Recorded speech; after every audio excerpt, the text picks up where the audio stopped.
Estamos comunicados con Marcela, ¿puede ser? Sí, buen día, ¿cómo están? Hola, ¿cómo te va? Bueno, eh, pues sabés que yo a tu hermano lo suelo ver en la cancha de Ferro. Ah, sí, gran Tenemos participante de la hinchada. sí, tenemos un punto ahí que hace que frecuentemente nos Sí, encontremos.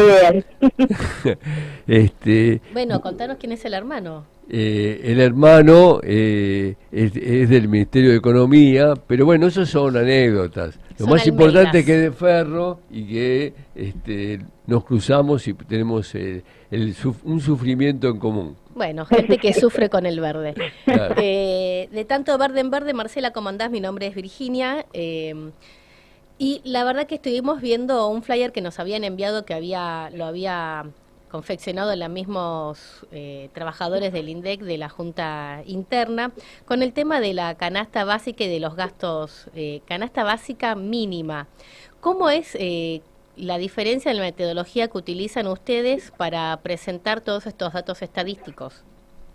bueno, te cuento un poco cómo nace. Nosotros en Conta. el 2011, en plena intervención del INDEC, teníamos un grupo de trabajadores desplazados de sus tareas, que no tenían tarea porque habían sido justamente por denunciar lo que pasaba en el instituto, no les daban tareas. Entonces habíamos formado una comisión técnica y desde allí elaborábamos una serie de trabajos, algunos para discutir con las cifras oficiales y este en particular, que nosotros lo llamamos, siempre le ponemos de título, cuánto debiera ser nuestro salario como mínimo, digamos, esa es la pretensión, subsanar la carencia de lo que siempre se llamó la canasta familiar, pero más desde el punto de vista de los trabajadores, ¿no?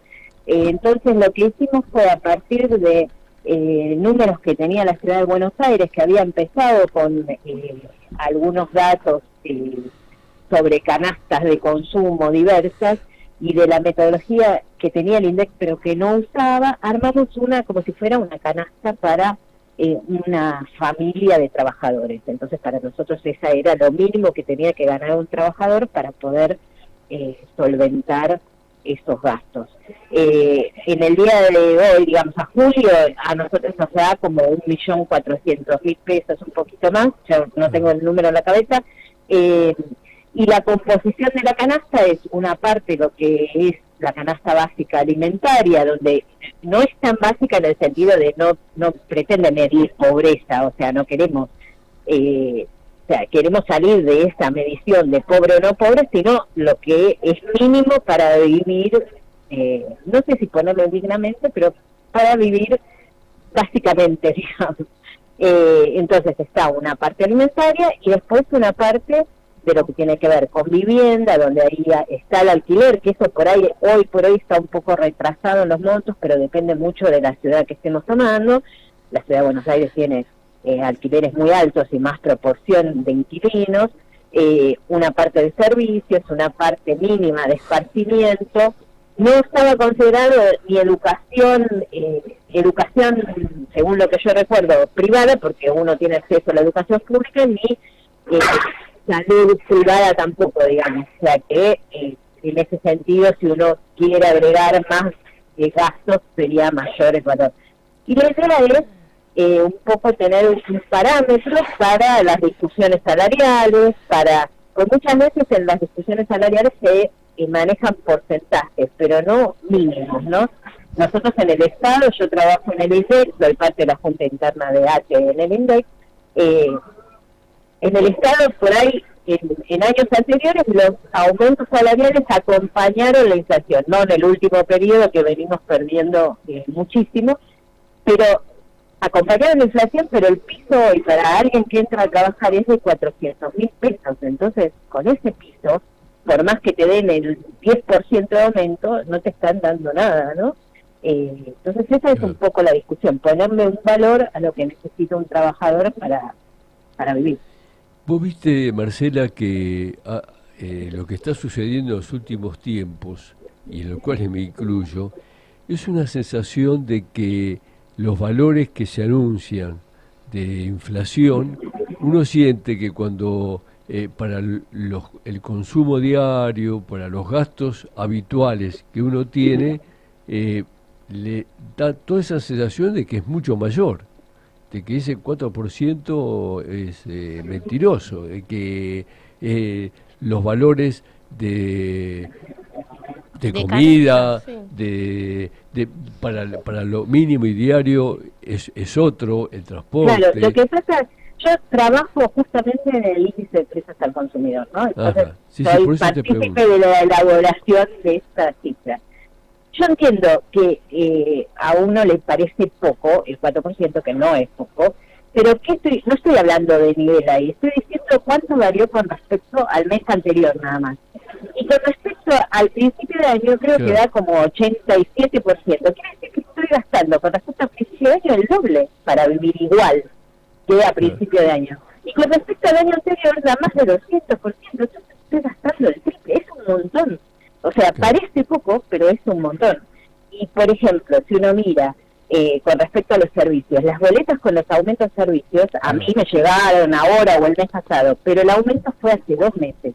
Entonces el IPC lo reflejó hace 2 meses, cuando salió el nuevo tarifario. A tu casa te llega 2 meses después.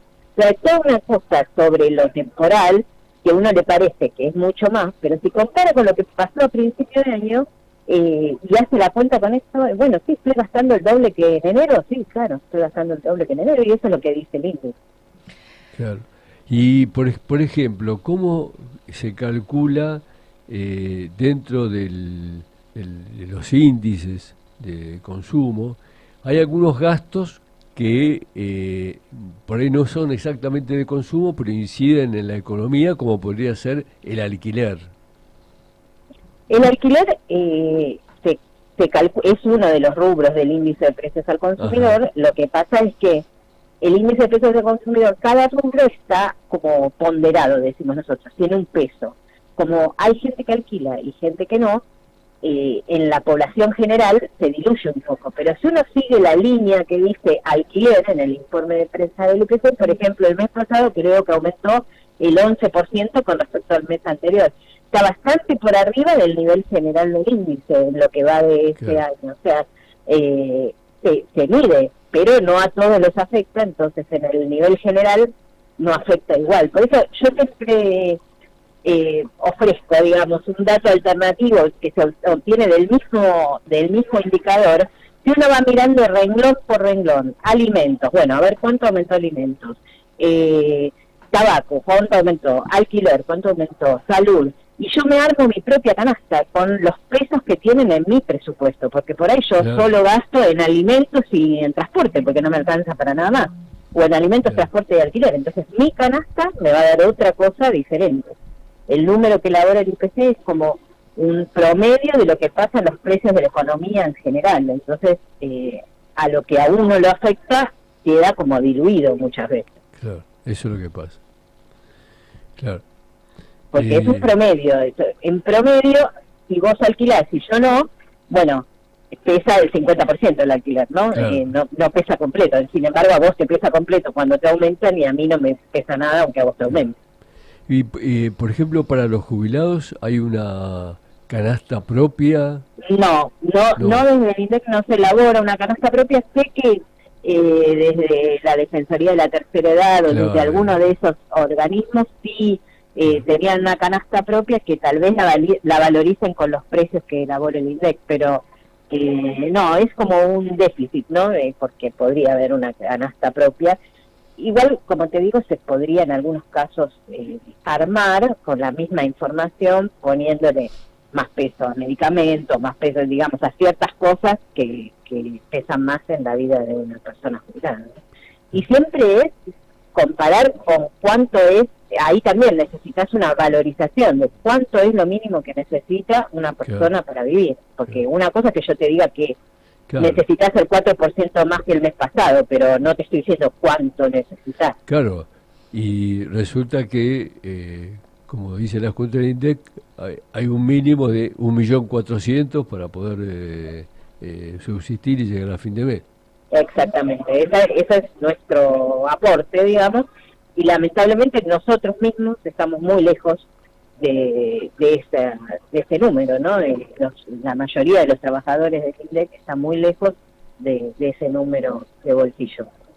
Claro. Entonces esa es nuestra pelea también, lograr que los sueldos, bueno, primero defendernos de que no nos saquen los empleos directamente, que no destruyan al Estado, digamos, lamentablemente se plantea esa pelea, porque hay organismos enteros que han desaparecido, y después pelear porque los trabajadores del Estado y los trabajadores en general tengan salarios dignos para vivir. Claro, porque el objetivo de la variable metodológica que ustedes están ampliando, tomando otros índices además del el índice oficial, sirve para esto, ¿no? Para dar lucha en la mejora de los salarios, por lo menos regionalmente, porque ustedes ponen lo que es zona centro, la zona pampeana, patagónica, NEA, NOA. Sí, claro, nosotros hacemos como por región una valorización diferente de acuerdo a una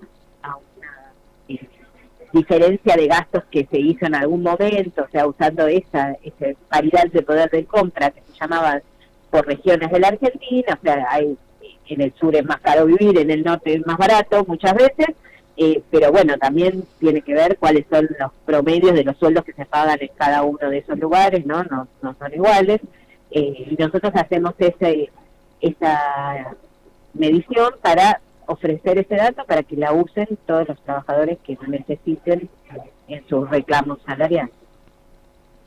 Uh-huh. Bueno,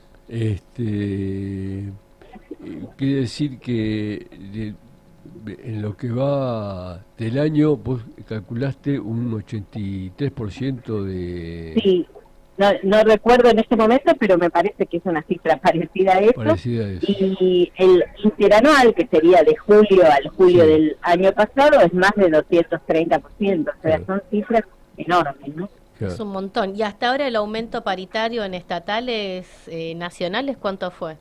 No sé, mínimo, creo que estamos 20 puntos abajo de lo que ocurrió, porque en diciembre el 25%, el 20 de enero, todo eso, nosotros no tuvimos más que un 9%, o sea, ahí ya perdimos un montón, no veníamos tampoco ganando, sino con una menor pérdida, pero pérdida al fin, entonces esto acrecentó la pérdida del poder adquisitivo de nuestros salarios, como pasa en general, no es que...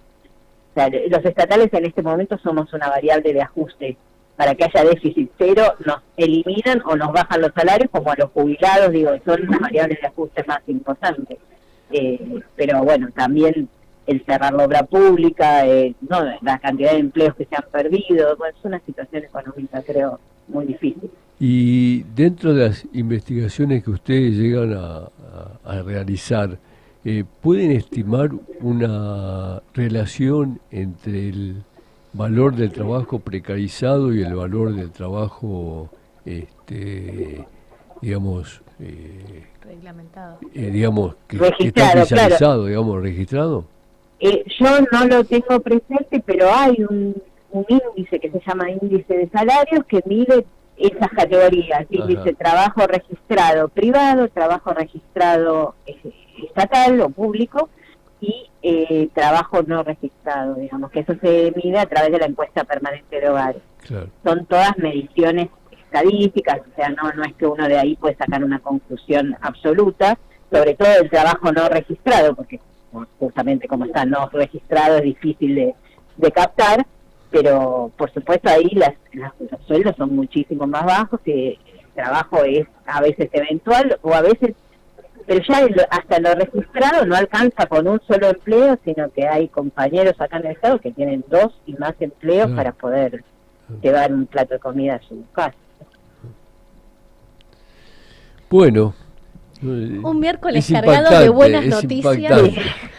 La verdad que estamos como el día, pero la verdad es que hay que organizarse, resistir y luchar, ¿no? Esa siempre es la salida colectiva, en los lugares de trabajo, en los barrios, en todos lados, porque no es la primera vez que nos pasa algo así. Gobernantes como estos ha habido y nos han destruido los puestos de trabajo. Bueno, hay que enfrentarlos porque solos no se van a ir. Exactamente. Sí, en eso compartimos y hay que ampliar el espectro primero de difundir y conocer la situación real, y que hay otra salida, hay muchísimas otras salidas, que no es esta propuesta de volver a 100 años para atrás el reloj de nuestra historia y volver a viejas épocas donde los que florecía y lo que crecía era la gran oligarquía argentina, y son ellos los que inventaron de que era la época floreciente de la Argentina. Claro, tal cual. Y hay una cuestión que yo creo que es importante desde los trabajadores, los sectores populares, la solidaridad, lo colectivo, la unidad, contra Claro. el individualismo que parece como que están queriéndonos meter, que la salida solo es individual y si, perdón por la expresión, si cagás al otro mejor y no importa nada porque vos tenés más oportunidades. No, siempre es colectivo, es ayudándose, mirando al otro. Hay una mirada para mí desde lo social que es importante. Exactamente, creo que la salida es colectiva, de conjunto, y hay que, en estas épocas donde quieren poner énfasis en la meritocracia, en lo individual, las grandes soluciones han venido de proyectos no solamente colectivos, sino masivos, y es la única forma de poder encontrar una salida y dar vuelta a esta situación. Estamos de acuerdo. Bueno, te agradecemos un montón, Marcela. Recién estuvimos antes con Diego Fernández. con Diego Fernández, que te manda saludos, habló muy bien Gracias. de un trabajo. Promocionó que tu habían hecho. entrevista bastante bien. Claro. Qué bueno, qué bueno. Bueno, así que agradecemos tu palabra y seguramente en algún otro momento te vamos a volver a convocar para actualizar estas variables que van cambiando en cada momento. Sí, claro, muchas gracias a ustedes y estoy a disposición para lo que Bueno, un abrazo, Marcela. Un abrazo, buenos días.